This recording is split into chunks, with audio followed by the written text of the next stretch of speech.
Zanzibar ni inawatambua na inathamini mchango wa Pamoja Youth Initiatives, na kwa sababu ni miongoni mwa asasi 48 iliyozipa vibali.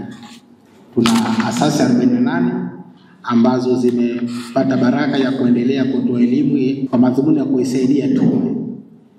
Unajua tume ya uchaguzi ya Zanzibar ndiye mamlaka ya kutoa elimu wapiga kura, lakini si rahisi kumfikia kila mtu ama kila mmoja pale alipo. Kwa hiyo sheria imeruhusu kwamba kuweza kutoa vibali kwa asasi za kiraia kwa madhumuni ya kuisaidia tume.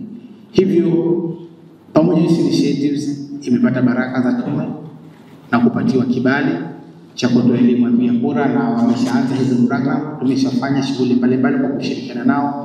Kwa hiyo tuseme tu kwa upande wetu sisi tume ya uchaguzi ya Zanzibar tutaendelea kushirikiana nao Pamoja Youth Initiatives in terms of technical, lakini pia vile material support pale wanapohitaji.